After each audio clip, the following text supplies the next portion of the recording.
guys, kembali lagi di YouTube channel aku, Desi Cahyani Lari.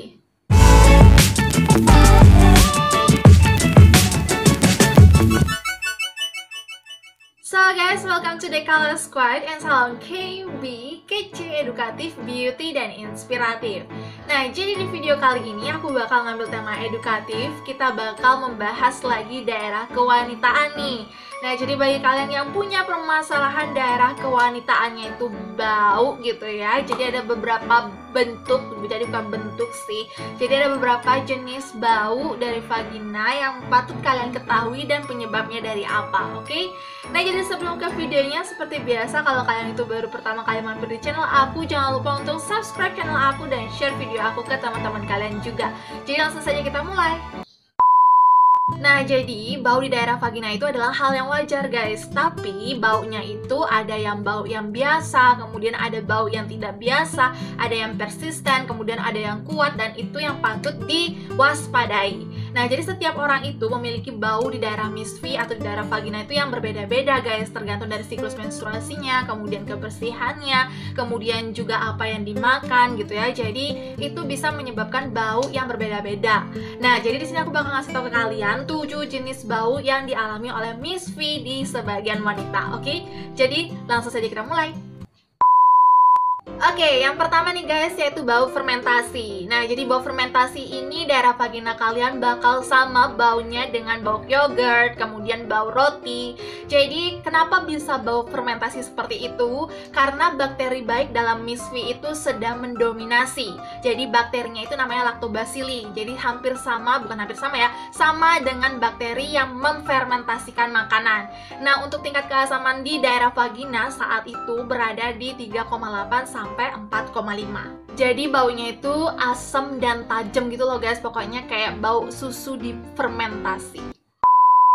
Bau yang kedua yaitu bau tembaga guys. Nah, jadi bau tembaga itu kayak bau-bau atau aroma-aroma uang logam gitu loh guys. Nah, biasanya bau tembaga ini itu dipengaruhi karena darah atau karena hubungan seks. Nah, biasanya juga bau-bau tembaga ini terjadi saat menstruasi gitu, karena daerah itu banyak mengandung zat besi. Dan kalau kalian tuh melakukan hubungan seks yang kuat, itu juga biasanya terjadi pendarahan ringan di daerah vagina kalian. Nah, yang patut kalian khawatirkan nih, kalau saat menstruasi itu sudah selesai, tapi bau tembaganya itu masih kuat, kemudian juga kayak udah lama nih selesai menstruasi tapi masih baunya, atau kalian tuh nggak melakukan hubungan seksual tapi bau tembaganya itu masih gitu ya. Nah, itu yang perlu kalian konsultasikan dengan dokter terdekat, oke? Oke, sekarang ke bau yang ketiga, yaitu bau manis nih guys. Nah, jadi kalau kalian itu mencium aroma manis dari vagina kalian, itu disebabkan karena perubahan tingkat pH di dalam vagina kalian yang diikuti dengan perubahan bakteri nih. Nah, jadi kan di vagina itu ada bakteri baiknya gitu ya, makanya disarankan untuk tidak menggunakan sabun pencuci vagina gitu, karena itu bisa mempengaruhi bakteri baik yang tinggal di sana.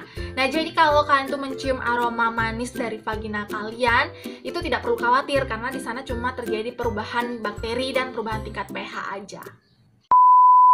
Oke, bau selanjutnya nih guys, yaitu bau seperti bahan kimia. Nah, jadi bau seperti bahan kimia ini seperti produk-produk pemutih.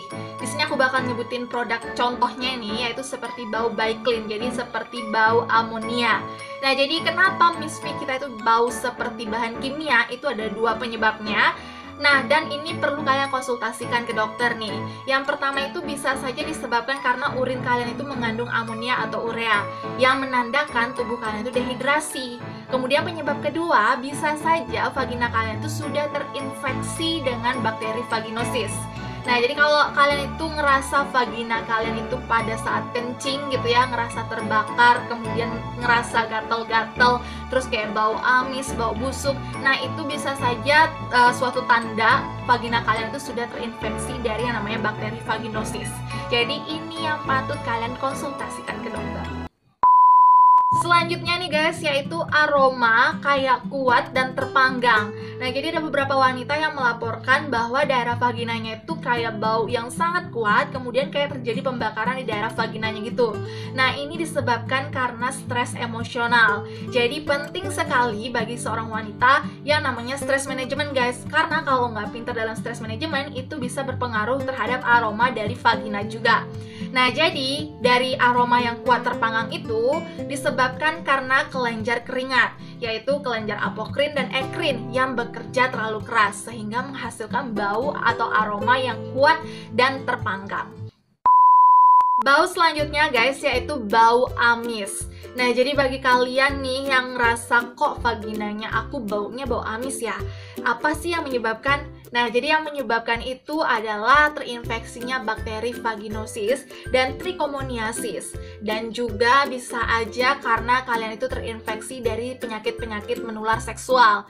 Nah, kemudian kalau kalian tuh kerasa kayak bau amis itu sebenarnya bisa disembuhkan guys dengan antibiotik, tapi harus dalam pengawasan dokter. Nah, kalau kalian tuh juga ngerasa bau amisnya tuh semakin kuat, ini patut juga kalian konsultasikan ke dokter. Takutnya ada penyakit serius yang terjadi di daerah vagina kalian. Oke? Oke, yang terakhir nih guys, yaitu bau busuk. Jadi baunya itu seperti ada organisme yang mati. Nah, kalau kalian itu sudah ngerasa kok baunya seperti ini ya daerah vaginaku, berarti itu sudah ada sesuatu yang terjadi dengan vagina kalian guys. Nah, biasanya orang yang suka pakai tampon dan kurang membersihkannya saat mengangkatnya gitu ya, jadi ada sisa-sisa tamponnya gitu ya, itu juga bisa menyebabkan bau busuk guys. Jadi kalau pakai tampon selesai dipakai itu bersihin benar-benar bersih supaya tidak vaginanya itu bau seperti bau busuk. Oke? Oke guys, jadi sekian dulu video hari ini tentang macam-macam dari bau vagina. Semoga mengedukasi. Dan kalau kalian tuh ngerasa ada sesuatu yang mengganjal atau ada sesuatu yang di luar dari yang tadi aku bilang atau lebih parah gitu ya, jadi segera konsultasikan dengan dokter terdekat, karena dokter yang lebih tahu kondisi kalian dan bisa mengobati kalian gitu ya. Jadi di sini videonya untuk mengedukasi kalian kalau ada yang di luar dari, maksudnya lebih parah gitu ya, atau nggak sesuai dengan, maksudnya kalian ngerasa aduh kok kayak gini gitu, jadi langsung saja konsultasikan dengan dokter terdekat, oke? Supaya lebih cepat ditangani. See you in next video guys, and yap, jangan lupa untuk subscribe and bye.